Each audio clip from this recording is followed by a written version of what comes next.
Welcome to Security Thursday Leadership and Digital Sovereignty. This is not just about security controls or frameworks. It's about responsibility, clarity, and the decisions that shape how secure an organization really is. So, I want to ask you a question, and I want you to be brutally honest with yourself about the answer. Picture a highly fortified bank vault. Okay, I'm picturing it. We've spent previous deep dives talking about the thick steel doors, the biometric scanners, the AI cameras monitoring the perimeter. Right, the multi-million-dollar defenses. Exactly. But what happens if the bank tellers are simply walking out the back door every evening with, like, stacks of cash in their pockets? Wow. Yeah. Not out of malice, right, but just because they think they are taking the money to a safer branch or to count it at home to meet a deadline. It is a terrifying shift in perspective, isn't it? Yeah. We spend tens of millions of dollars fortifying the front door against these, cinematic external enemies. The hackers in the dark hoodies. Right, exactly. We build digital moats. We mandate zero trust access. And while we are staring obsessively at the front gate, we are completely ignoring the incredibly mundane, silent ways that our most valuable assets are bleeding out of the back door. In the pockets of the people we hired. And the people we trust. And that is exactly what we are tackling today. We are doing a massive deep dive into data leakage prevention, or DLP. Based on a really insightful article by Stephen A. Davis. Yes, because look, we are living in the information age. Data is infinitely more valuable than oil. If a pipeline leaks oil, it's an environmental disaster, obviously, but you can clean it up eventually. Right. But if your database leaks your customer's personal information or your unpatented intellectual property, It's duplicated and scattered to the wind in milliseconds. you can never get it back. Never. Every single data loss is not just a reputational disaster. It is a fundamental, irrevocable breach of trust. And trust is really the only durable currency a modern organization possesses. You can rebuild a server farm. You cannot easily rebuild the trust of a market that has seen you hemorrhage their secrets. So our mission for this deep dive is to completely de-romanticize the Hollywood idea of the hacker. Yeah. Let's leave the movies behind. We are going to look at the silent, boring, everyday ways information just bleeds out of an organization from the inside. And we aren't just going to look at the technical failure. That's the trap. Right. We will analyze this through the specific lenses of IT security, leadership, digital sovereignty, systemic responsibility, and organizational decision-making. But to fix the leak, we first have to admit that the calls are coming from inside the house. I love that phrase. Well, Davis points this out right away. He says data is rarely lost purely due to a spontaneous technical failure or some unstoppable external hacker. It's the mundane stuff. Exactly. It is lost through gaps in processes in human behavior. The real threat is the silent, often totally unintentional, leakage of sensitive information from the inside. Okay, let's unpack this. Because Davis outlines 4 primary vectors for this internal bleeding, right? Let's break these down. Sure. Let's start with the first one. Uncontrolled data carriers. Vector number 1. Yes. The classic physical vulnerability. We're talking about USB sticks, external hard drives, private smartphones. Private tablets. Right. These are essentially portable, unmonitored vaults that walk in and out of your building every single day. I mean, I remember reading about how government facilities back in the day literally used to walk around and inject super glue into the USB ports of all the desktop computers. The blunt force solution. Yeah, just to stop people from downloading files. It sounds archaic now, but the fundamental problem hasn't changed at all. The perimeter literally travels in an employee's pocket. That superglue approach is actually a perfect historical anchor for this conversation. How so? Well, it represents a purely physical solution to a complex human workflow problem. Today, obviously, we don't use superglue. We use endpoint management profiles. But the physical carrier is still a massive blind spot. An employee can plug in a microscopic thumb drive one that's disguised as a novelty keychain. Oh, wow. They pull down 50 gigabytes of proprietary source code in, 4 minutes? And they just walk out the door. Which brings us to vector number 2. And honestly, the one that gives me the most personal anxiety, email transmission. Ah, yes. The absolute classic. The classic error of sending a highly sensitive file to the wrong auto-filled email address. Email was never designed to be secure. SMTP was built in the 80s for academics to share text files. It was built for open communication. Not confidentiality. Exactly. And now we use it to send our most sensitive financial data. It is the agonizing human error of drafting an email, attaching an unencrypted Excel file, and then the email client autofills the wrong Sarah. Right. You mean to send it to Sarah, the CFO, but you send it to Sarah, the external marketing vendor. Or Sarah at a competing firm. We've all felt that cold sweat. Oh, that microsecond after you click send where your stomach just drops into your shoes. I'll admit it, I once accidentally emailed my weekend grocery list to a very confused board of directors because of an autofill error. That's hilarious, but imagine if it wasn't a grocery list. Right. Imagine if it was a list of employees slated for termination. That happens more often than anyone wants to admit. Because email is so frictionless, it is the most common vector for catastrophic leakage. Then we have vector number 3, which Davis highlights as cloud services. Specifically, unauthorized or unmonitored file sharing. The Wild West of shadow IT. Wait, I don't buy that. You don't buy what? I don't buy that this is the primary existential threat. Really? Yeah, I mean, we just spent previous sessions talking about multi-million-dollar firewalls and AI threat detection. You're telling me the biggest threat to digital sovereignty is Jim from accounting accidentally typing the wrong name in Outlook or using Dropbox. Yes, I am. Isn't that just a minor IT annoyance, not a systemic leadership failure? See, this is exactly where organizations drastically underestimate the topic. Yep. It absolutely is a leadership failure. How?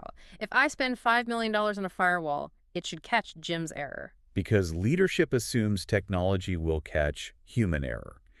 When an organization scales up its defenses, we call this the security paradox in previous deep dives, the workforce assumes the system will just magically prevent them from making mistakes. So they stop paying attention. Exactly. And a network firewall doesn't care if Jim emails the client list to a competitor, it just routes the traffic. Oh, I see. The firewall looks at the packet and says, no malware here, go ahead. Right. The tool is entirely blind to the business context of that action. The transmission is secure, but the payload is violation of trust. Okay, paint a picture for me. How does this shadow IT cloud scenario actually play out? All right, think about a senior architect at a major design firm. It is 4:45 p.m. on a Thursday. Okay. They have a non-negotiable 5:00 p.m. deadline to submit a massive 50-megabyte, highly confidential schematic to an external vendor. If they miss this, the project is delayed by months. The pressure is absolute. So the architect tries to use the corporate secure transfer tool, the one mandated by IT. But they discover that the IT department configured the tool with a strict 10-megabyte file size limit. Why would IT do that? Maybe to save on bandwidth costs. Unbelievable. It's an administrative decision, completely disconnected from the operational reality of the business. So the clock is ticking. It's 4:52 p.m. The IT help desk isn't answering. The architect has a choice.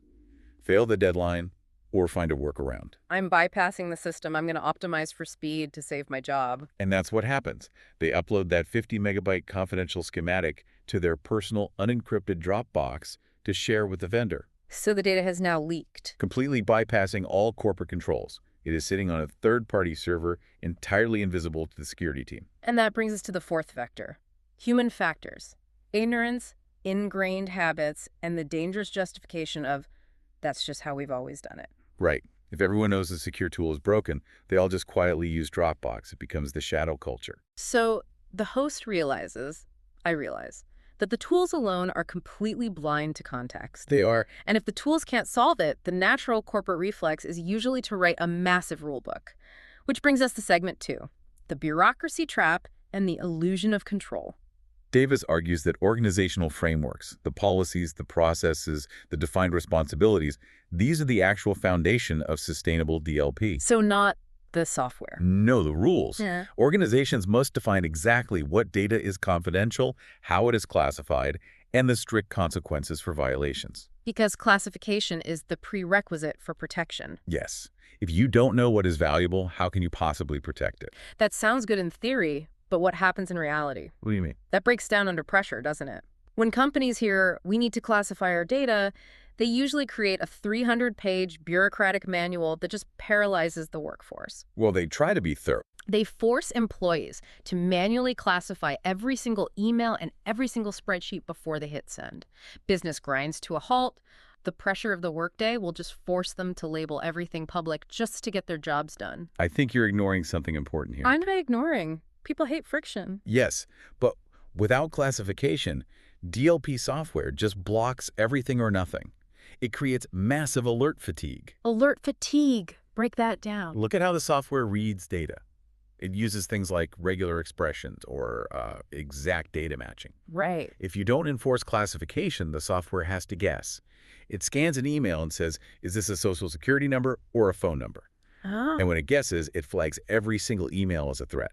The Security Operations Center gets 10,000 alerts a day. The boy who cried wolf. Exactly. The analysts get desensitized, they start ignoring the dashboard, and that is when the real breach happens. Okay, I see your point. We need the rules so the software isn't guessing, but I think we can agree that the failure isn't in having rules. No, of course not. The failure is in leadership creating rules that are completely disconnected from the operational reality of the employees. Yes. True organizational control isn't bureaucracy. It's granular clarity on what actually matters. If everything is labeled top secret, nothing is. Exactly. If you build a vault for every paperclip, nobody will ever lock the doors. That's a great way to put it. So if rigid bureaucracy doesn't work and blind technology doesn't work, we have to look at the psychological environment leadership creates around the data. Which is exactly where Davis goes next. From surveillance to competence, the culture of trust. He says confidentiality is not a state, it is a continuous process. Right. He emphasizes that DLP only becomes effective when it works with employees, not against them. It requires moving from control to responsibility. No fear, but clarity. No control, but competence. No submitting, but enabling. It's a huge shift in organizational decision-making. Most DLP deployments are treated purely as surveillance tools. They are. They exist to micromanage and watch every keystroke. Which just breeds resentment and a culture of silence. But Davis asks this piercing leadership question. Do I trust my team, and how do I simultaneously enable secure action? Yes. Isn't that just idealism? Idealism. Yeah, I trust my team is a nice sentiment for a poster, but that assumes people behave rationally, which they don't. Yeah. When millions of dollars are on the line, trust isn't a strategy. Why shouldn't a CEO use DLP software to strictly monitor and forbid unauthorized transfers? But if you rely purely on forbidding and surveillance, you aren't creating security. You are creating an environment where people actively conspire to bypass you. Actively conspire. Yes. If DLP is seen as a blocker or surveillance tool, employees will use personal phones, WhatsApp, or a hidden flash drive to do their work. So you just push the risk into the shadows. Exactly. You lose all visibility. Let me give you a practical example of the difference between enabling and forbidding. Please, because I need to see how this actually looks in the software. Let's say an employee is sending an internal financial document to an external personal Gmail address. Okay. A fear-based surveillance system will silently block the email, report the employee to HR, and treat them like a criminal. Right. Pure control. But a competent enabling DLP system pauses the email and pops up a clear educational prompt. It says, you are about to send an internal financial document to an external address. Are you sure this is the intended recipient? Wow. It treats the employee as a competent adult.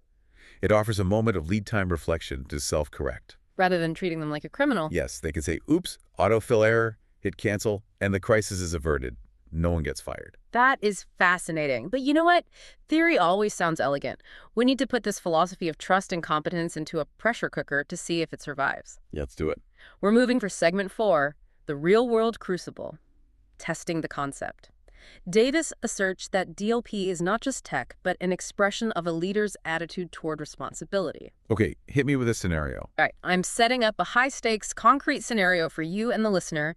It's Friday at 5:00 p.m. The worst time for an IT crisis. Always. The company is in the middle of a highly confidential mergers and acquisitions deal, an M&A deal. Stakes are massive. The CEO needs to immediately share a massive folder of financial projections with the external legal counsel to finalize the contract before the weekend.